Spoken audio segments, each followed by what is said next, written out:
Estos, como encender una lámpara o una estufa, forman parte del día a día. Sin embargo, estos simples actos se convierten en un problema, ya que muchas personas no pueden hacer frente al pago de las facturas de la luz.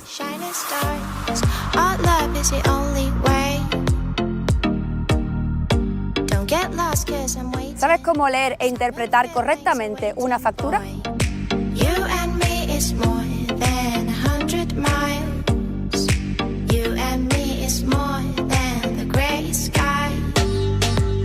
Además, los expertos nos contarán todo sobre las energías limpias y renovables y de cómo es una vivienda eficiente energéticamente.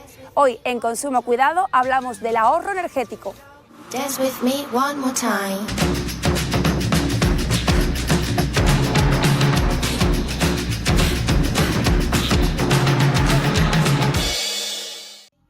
¿Qué saben los andaluces sobre la factura de la luz? Que me viene de que en X tiempo y que desde que me independicé pues veo de que vivir sin tus padres es difícil.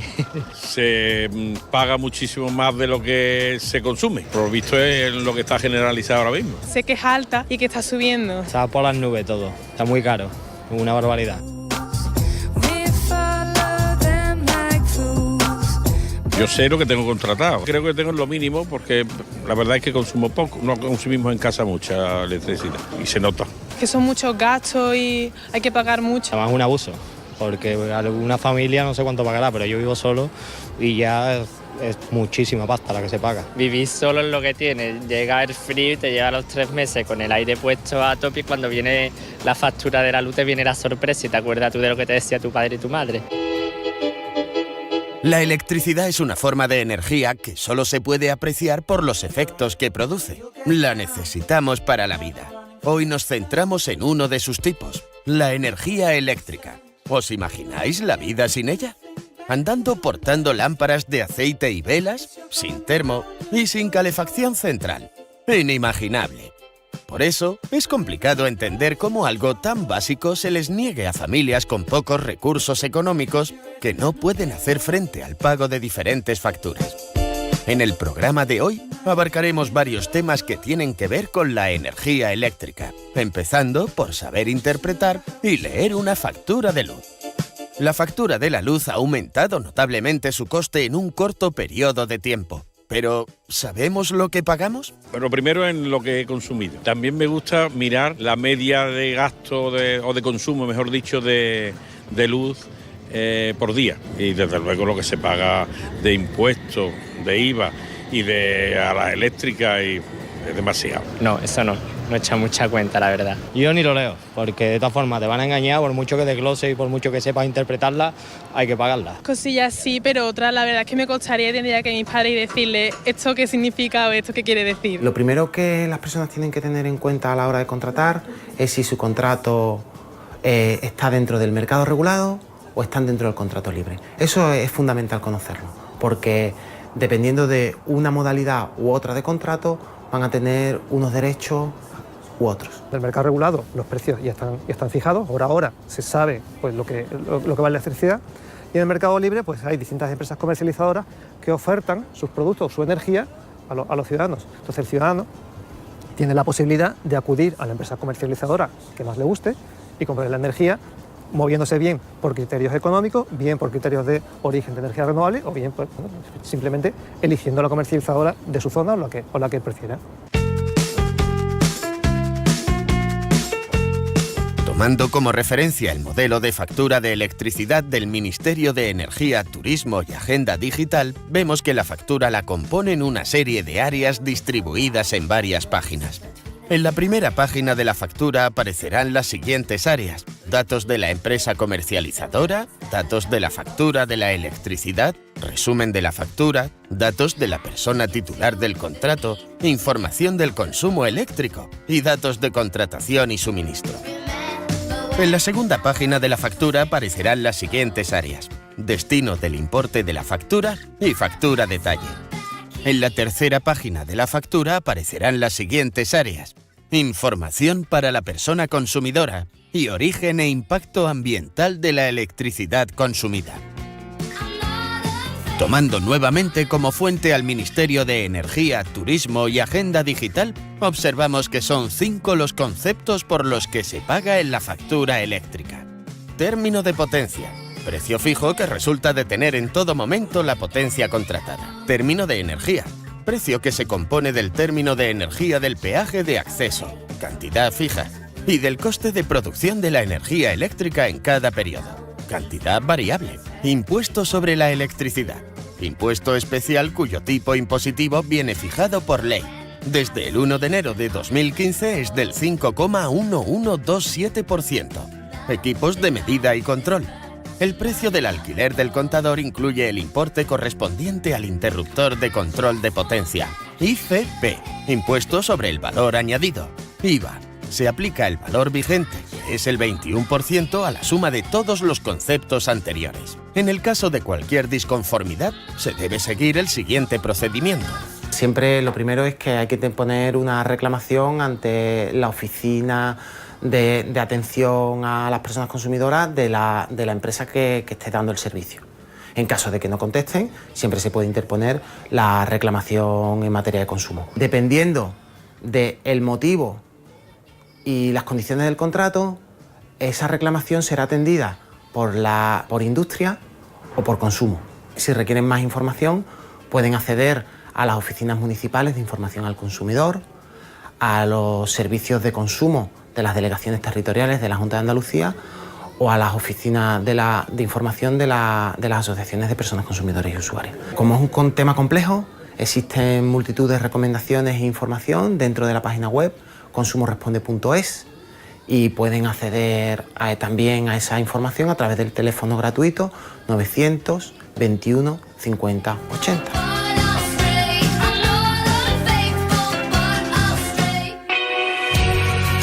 El consumo responsable de energía eléctrica se ve reflejado en la factura final. Lo indicado es que toda la familia haga buenas prácticas para conseguir el ahorro deseado. Para ahorrar en la vivienda, lo primero que habría que hacer sería empezar por eliminar esos consumos que son innecesarios que muchas veces tenemos. No dejamos las luces encendidas cuando no estamos en una habitación, no dejamos la tele encendida cuando nadie lo está viendo, tendemos a dejar los stand-by también puestos cuando son innecesarios. Entonces, podemos introducir unos pequeños cambios ahorrando, o sea, reduciendo esos consumos. Otra forma es también cambiando los hábitos. Pequeños hábitos nos pueden ayudar también a conseguir un ahorro sin hacer nada. Simplemente pues la secadora ponerla cuando sea necesario, no ponerla sistemáticamente. Ventilar, con 10 minutos para ventilar la vivienda es suficiente.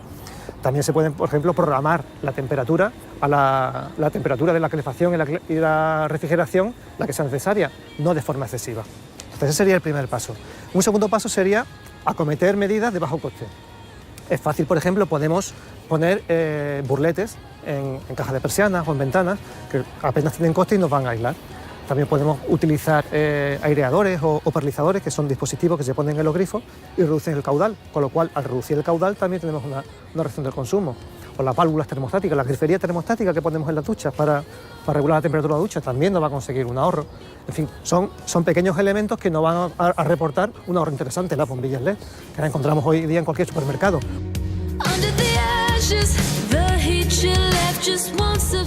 En la vivienda también se pueden acometer medidas de mayor inversión, de mayor coste, que además de ahorrar energía, nos van a permitir también, en muchos casos, una mejora de la situación de confort. Se pueden poner electrodomésticos más eficientes, se pueden aislar la vivienda, cambiar las ventanas, instalar toldos, se puede poner una calefacción con biomasa.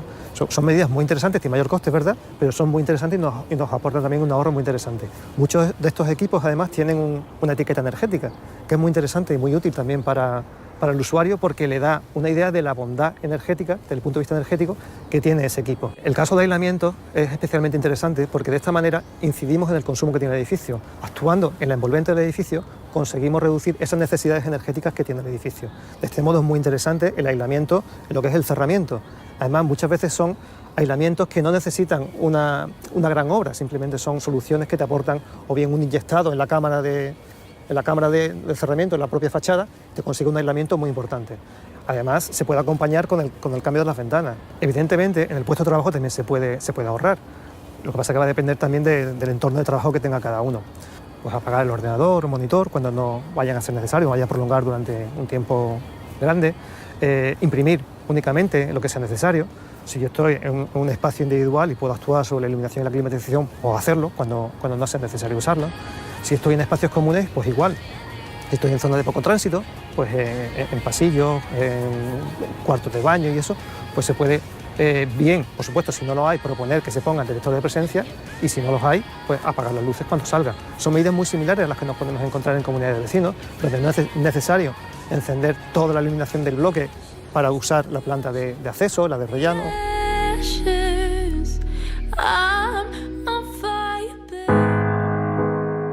Pero hay familias que no pueden hacer frente al pago de la misma. Estos consejos nos hacen saber, entre otras cosas, cómo actuar en el caso de un corte de suministro. Las empresas suministradoras del servicio eléctrico pueden cortarnos el mismo cuando se producen impagos. Pero primeramente, ¿qué es lo que debemos de saber? Bueno, pues que todas las personas consumidoras y usuarias que tengan contratado este servicio disponen de 20 días para abonar la factura desde que se emite la misma. Una vez que ha pasado este plazo y no se ha abonado la factura, la empresa suministradora tiene que seguir una serie de pasos antes de proceder al corte del suministro. El primero es que tiene que enviar una notificación fehaciente comunicando de que no se ha procedido al pago en su plazo, evidentemente pues instando a que se pague, ¿no? Esta primera comunicación, que siempre tiene que ser fehaciente, es decir, dejando constancia de que el consumidor ha recibido dicha notificación, se puede hacer desde que ha pasado el plazo del pago hasta 2 meses después. Después la empresa tiene que volver a hacer una nueva notificación, una segunda notificación, que aquí es requiriendo el pago de la factura. De nuevo, esa notificación también tiene que ser fehaciente. Esta notificación pues puede realizarla igualmente desde que emite el primer comunicado hasta que llegue el plazo de 2 meses. Y por último, tiene que enviar la empresa suministradora del servicio eléctrico, tiene que emitir un tercer comunicado cuando queden 15 días para que finalice el plazo de abono de la factura, requiriendo de nuevo el pago y además informando de que si en 15 días no se abona la factura, pues finalmente se le cortará el suministro eléctrico. Si llega ese plazo y no se ha pagado, pues evidentemente se cortará el suministro. Ahora bien, la persona consumidora y usuaria decide optar finalmente por el pago de la factura fuera de ese plazo de los 2 meses, pues la empresa suministradora del servicio eléctrico tendrá que devolver el servicio tal y cual estaba contratado desde un principio, una vez que tenga constancia de que ha abonado la persona consumidora y usuaria el pago y en el plazo de 24 horas como máximo. Y no obstante, también quiero incidir, ¿no?, que la normativa pues regula esos impagos para consumidores vulnerables, para personas consumidoras vulnerables o en riesgo de exclusión. Viene muy claro qué requisitos tienen que tener para considerarse persona consumidora en riesgo de exclusión o persona consumidora vulnerable para poder acogerse a esa serie de requisitos para ir abonando la factura y que se le devuelva el servicio eléctrico de calidad, ¿no? No obstante, nosotros desde nuestra organización siempre hemos venido defendiendo que el sistema eléctrico actual pues presenta una serie de desigualdades, una serie de desequilibrios, que ya es hora de una vez por todas que los poderes públicos tomen nota en el asunto y que se regule pues pensando también en que la electricidad es un servicio básico que tiene que llegar a toda la ciudadanía con independencia de su poder adquisitivo o no.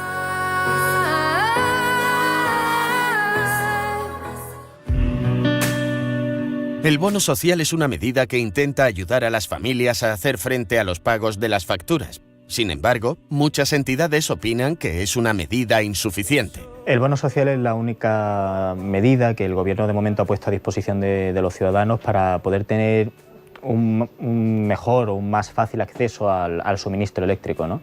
¿En qué consiste el bono social? Bueno, pues básicamente es un descuento que se realiza sobre la tarifa regulada, PVPC o precio voluntario para el pequeño consumidor. ¿Quién tendrá acceso a este bono social?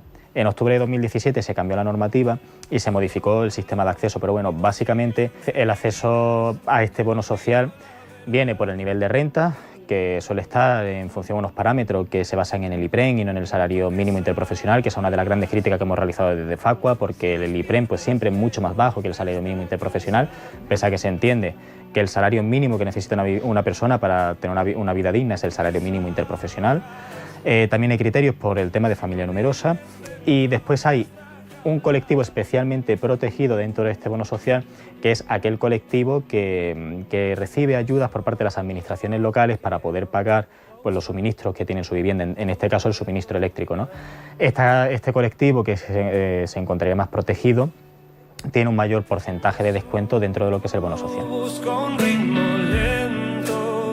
Cádiz aprueba el bono social eléctrico para 2.000 familias que no pueden pagar la luz. Se trata del primero que se crea alternativo al estatal y está dirigido a personas en situación vulnerable. Nosotros desde FACO entendemos que el bono social resulta del todo insuficiente como medida. Llevamos asistiendo a continuas subidas del precio de la energía eléctrica en los últimos años y tenemos una de las luces de las energías eléctricas más caras de toda la Unión Europea, pese a que no tenemos uno de los niveles de salario más altos de la Unión Europea, sino todo lo contrario, ¿no? Y pese a que todavía nos encontramos ante una perspectiva de crisis económica bastante preocupante. Sí, los niveles de paro dentro de España siguen siendo muy elevados. Nos encontramos en una situación donde las personas no pueden pagar su recibo eléctrico no porque no quieran, sino porque no tienen un nivel de renta suficiente, por lo que al final es un suministro que parece que es de lujo cuando debería ser un suministro del todo esencial para poder llevar a cabo una vida digna. Por ello, desde FACO llevamos mucho tiempo reclamando que hace falta una intervención estatal urgente sobre el sistema eléctrico en España y hace falta que el Gobierno de una vez por todas se reúna con los agentes sociales, entre los que estamos las asociaciones de consumidores y usuarios, e intervenga los precios en el mercado para que sea eso precisamente un suministro básico en el que pueda acceder, al que pueda acceder cualquier persona, no solamente aquellas personas pues, que por su economía de verdad tengan derecho al acceso a la luz.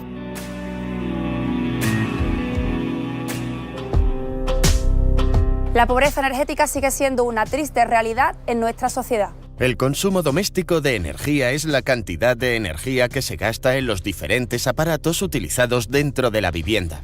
La cantidad de energía utilizada por hogar varía ampliamente dependiendo del nivel de vida del país, el clima, la edad y el tipo de residencia. El gasto en energía en los hogares españoles se ha visto agravado en los últimos años por la crisis económica y el espectacular aumento de las tarifas de los suministros. Mientras que la luz debería ser un servicio básico para todos, casi el 20% de las familias de España no consiguen alcanzar una temperatura cálida en sus hogares durante los meses invernales. Un dato que constata el avance de la pobreza energética en el país. La pobreza energética ha llegado a acuñarse, igual que la hídrica, a una situación en la que los ciudadanos no pueden disfrutar de un recurso básico, elemental, humano, porque no está consagrado el derecho humano tanto al agua como a la energía eléctrica. Y por lo tanto, por razones económicas, no pueden disfrutar de un suministro básico, elemental para la vida, que además es un derecho humano. Todo el mundo tiene que tener un mínimo vital de agua.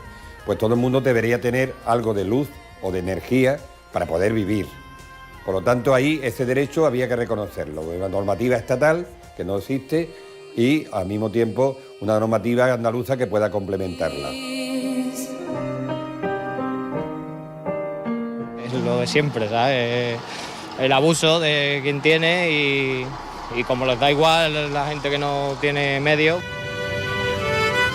La capital andaluza, por ejemplo, ha conseguido paliar con medidas sociales las necesidades de muchas familias. La luz y la calefacción no deberían ser un lujo. La ciudad de Sevilla tiene ya un recorrido que se ha consolidado en este invierno sobre estrategias para ayudar a los ciudadanos que están en riesgo o en situación de pobreza energética. En este sentido, todos los convenios con las empresas suministradoras de los elementos básicos, fundamentalmente electricidad y gas, y también con la empresa metropolitana de aguas. Así, en la ciudad de Sevilla, siempre y cuando una familia no pueda afrontar el pago de uno de estos suministros básicos y los servicios sociales de la ciudad acrediten que es por un problema real social u económico, la ciudad con los fondos propios, a través de sus servicios sociales comunitarios o de la empresa de agua, le abona la cantidad necesaria.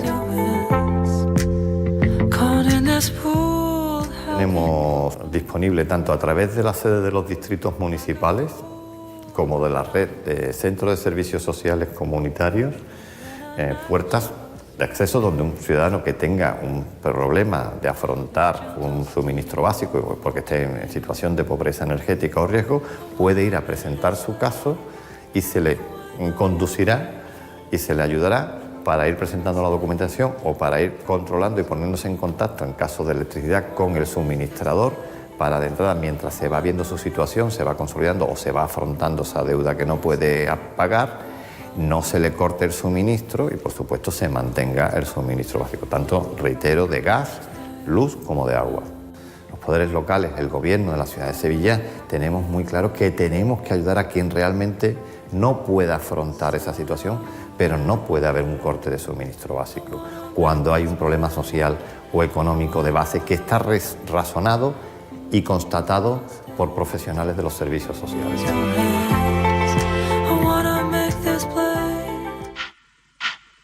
Cambiando de tema y volviendo al de ahorro de energía, cabe mencionar que aunque queden escasas semanas para que llegue la primavera, aún apetece calentar los hogares. Nunca han faltado las estufas de picón o las chimeneas en las casas andaluzas, esas que juntaban a toda la familia alrededor del brasero. En la actualidad, la tecnología ha evolucionado por una más limpia y cómoda a la vez.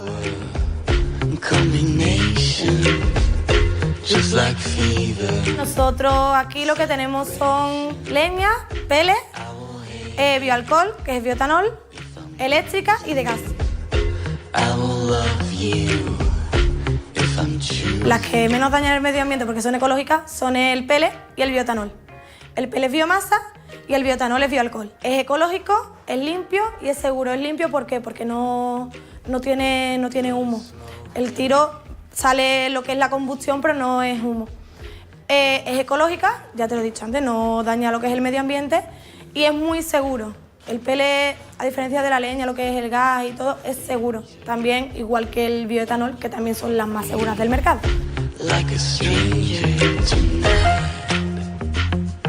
Con respecto al ahorro, el pellet es lo más barato del mercado. Es de los combustibles más baratos. El saco de pellet de 15 kilos te puede costar una media de 3-4 euros y te puede durar una media de 3-4 días, también dependiendo en función de lo que cada persona lo use.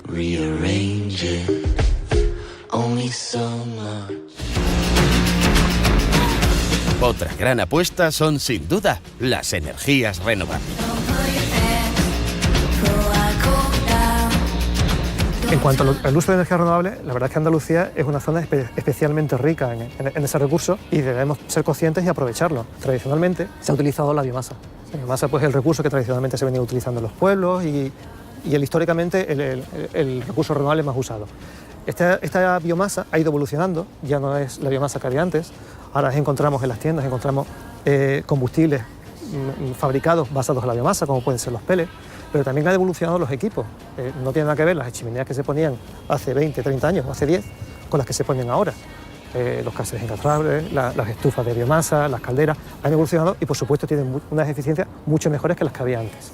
Eso en cuanto a la biomasa, pero también tenemos la energía solar.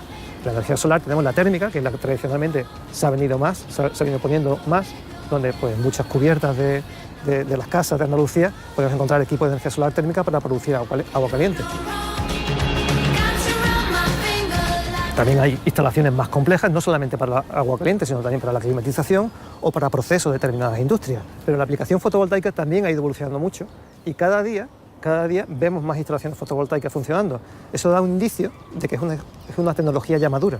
Esta tecnología ya por sí misma es madura. Se estima que en una vivienda que se ponen instalaciones de menos de 10 kilovatios y por tanto no tendría que pagar el peaje que estableció el gobierno, pues una instalación que viene a durar 25 años pues está perfectamente amortizada.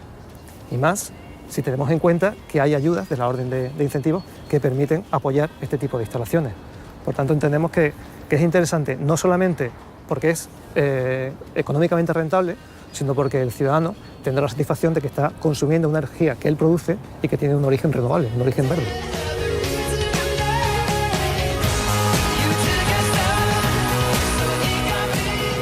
Incorpora en el día a día pequeños gestos que harán ahorrar en las facturas y cuidar de nuestro medio ambiente. Nos vemos aquí, como cada semana, en el programa del consumidor responsable en Consumo Cuidado.